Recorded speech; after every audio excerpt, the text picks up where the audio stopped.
Bonjour à tous. Donc une petite vidéo aujourd'hui, j'avais hâte d'en faire de nouveau une. Ça fait 10 ou 15 jours qu'il pleut ici sur Fréjus, enfin dans le sud-est.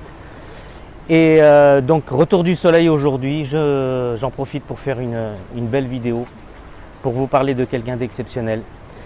Donc ici on est dans un endroit que j'apprécie particulièrement parce que je le trouve très riche en énergie. Comme vous voyez derrière moi, beaucoup d'eau, donc déjà ça calme le mental. Donc on a la mer Méditerranée, alors c'est ce qu'on appelle un écotone, c'est-à-dire la confluence de plusieurs écosystèmes. On a l'écosystème marin tout au fond, la mer Méditerranée, la rivière qui s'appelle l'Argence d'ailleurs, qui est juste à côté de moi, donc l'écosystème rivière, avec sa forêt alluviale qu'on appelle la ripisyle. On a l'écosystème de la dune également, donc vous voyez ça fait déjà 3 écosystèmes, plus un peu plus loin la prairie, donc ça fait vraiment une confluence de plusieurs écosystèmes, c'est un endroit très riche. Voilà. Donc je voulais vous montrer ça, puis vous faire cette petite vidéo ici, pour vous parler donc de quelqu'un d'exceptionnel. Alors comme vous l'avez peut-être vu sur la couverture si elle s'est affichée, donc il s'agit de Mata Amritananda Mai, que j'ai eu la chance, le bonheur, le privilège de croiser la route il y a maintenant quelques jours à Toulon, début novembre, au Zénith de Toulon. Alors, avant de vous raconter ces quelques jours, ces 3 jours à Toulon, comment est-ce que j'en suis venu à rencontrer cette personne? Donc c'est pour vous dire, c'est une des 30, voire une des 10 personnes les plus éveillées actuellement au monde, une des personnes les plus accomplies, les plus réalisées. Voilà. Donc c'est quelqu'un qui sait tout en fait. Et vous allez le voir, voilà, moi j'ai été estomaqué de son enseignement.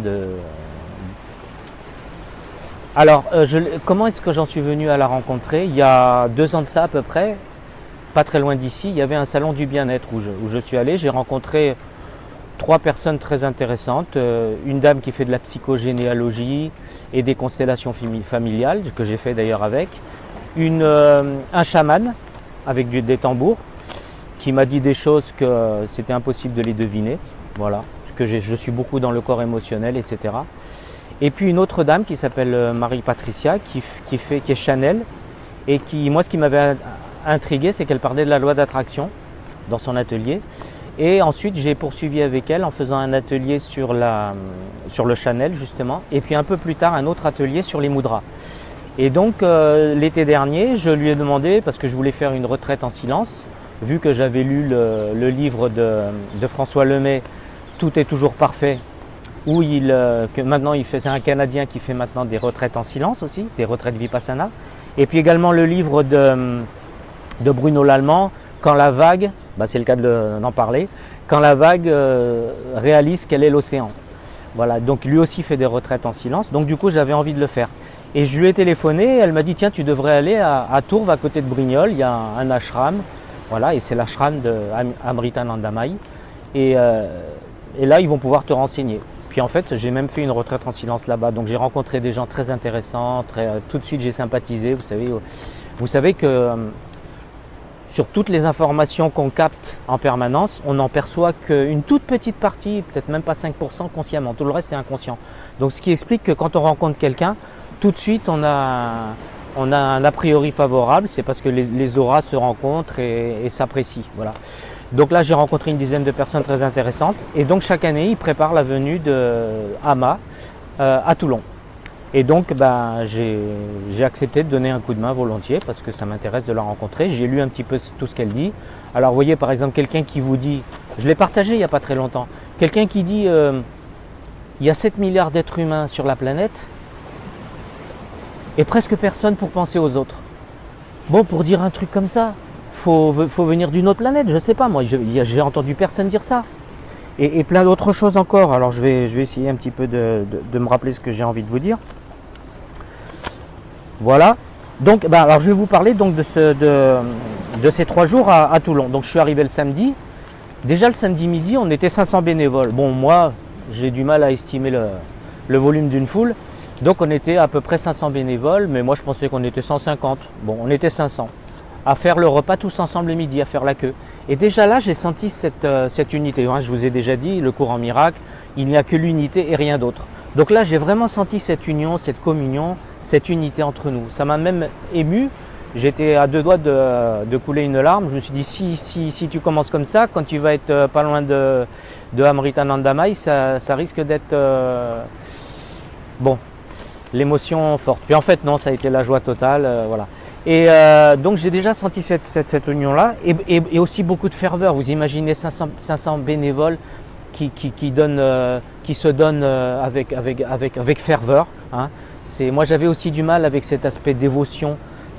Moi j'aime pas trop ce culte de la personnalité, mais maintenant je comprends mieux. En fait le mot dévotion il me plaît pas tellement. Je préfère utiliser le mot dévoué. C'est-à-dire qu'à partir du moment où on a engagé une relation avec quelqu'un, même sur le plan inconscient, hein, oui, la dévotion, je l'aime mieux dans le sens où je suis dévoué au niveau du service. D'ailleurs, c'est ce qu'elle dit, hein, l'amour et le service désintéressé vont ensemble. Hein. Voilà, donc lundi matin, alors le dimanche soir, voilà cette ferveur aussi, le dimanche soir, je ne sais plus, vers 11h30, un truc comme ça, enfin, elle est arrivée. Et là, il y a eu un cordon de bénévoles pour l'accueillir, donc ça a été déjà un moment de joie et de ferveur. Le lundi matin, il y a eu la méditation et puis elle a commencé son darshan. Alors le darshan, c'est cette étreinte qu'elle fait, c'est-à-dire qu'elle embrasse les gens. Voilà, ça dure 1 minute, hein, voire moins, et ça défile. Puis elle donne un petit bonbon à la fin de chaque étreinte. Donc voilà, faut savoir que ça fait 30 ans qu'elle fait ça, ou peut-être plus. Et elle en est à plus de 35 millions de personnes qu'elle a embrassées dans le monde, quoi. Voilà, c'est quelque chose d'hallucinant. Et donc elle a fait son darshan de 11h jusqu'à 9h du soir, non-stop, sans boire, sans manger. Voilà. Et en tailleur, en position en méditation. Hein. Alors là, chapeau. Hein. Le mardi, pareil, de 11h jusqu'à 16h, puis ensuite de 21h jusqu'à 2 ou 3h du matin, ça a duré.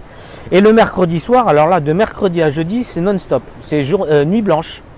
Nuit blanche, et c'est là où nous on est passé, vers 8h du matin, je suis passé en fait. Le deuxième, parce que donc j'ai fait 2 étreintes avec elle. Chut. 2 étreintes, et j'ai eu aussi la chance de faire ce qu'on appelle de donner le prasad, parce que donc à la fin de chaque étreinte, elle donne un petit bonbon. Et nous les bénévoles, pour nous remercier, enfin, c'est une faveur, c'est un privilège, un honneur qu'on a, d'aller juste à côté d'elle et de lui mettre dans sa main le bonbon avec le pétale de fleurs qu'elle donne aux personnes qui font le darshan, de la darshan. Couchez, Capi.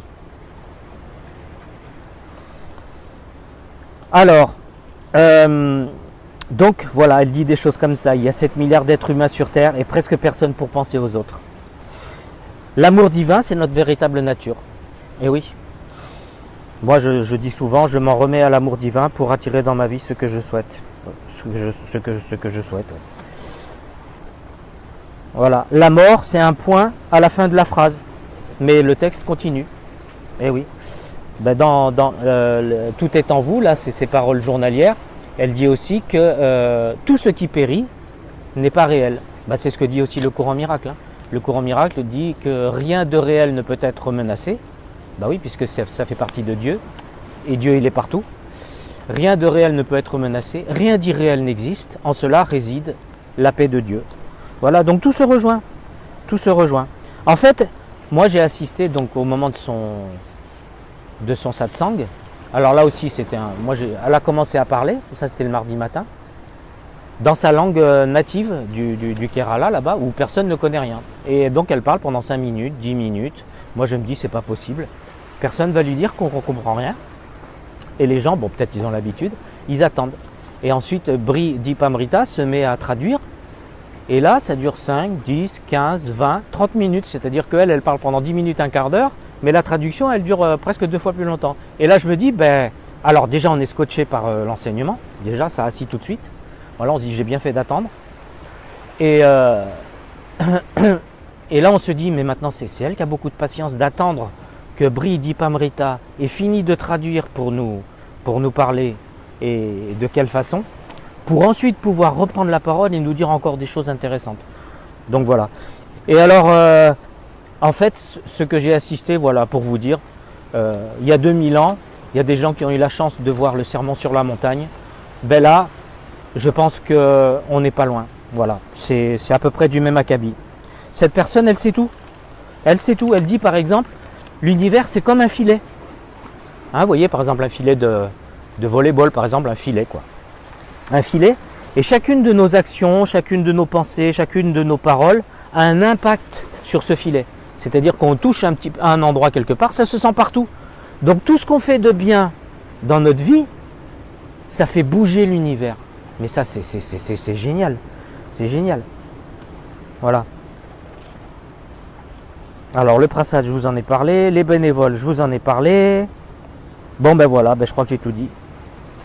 Ah oui, une dernière chose, j'ai entendu dire que celui qui arrive à ses pieds n'en a plus pour très longtemps avant de réaliser ce qu'on appelle l'éveil. C'est-à-dire en fait l'élévation de notre conscience, c'est-à-dire réaliser vraiment qu'on ne fait qu'un avec Dieu. Voilà, c'est ça hein, l'éveil, élever sa conscience.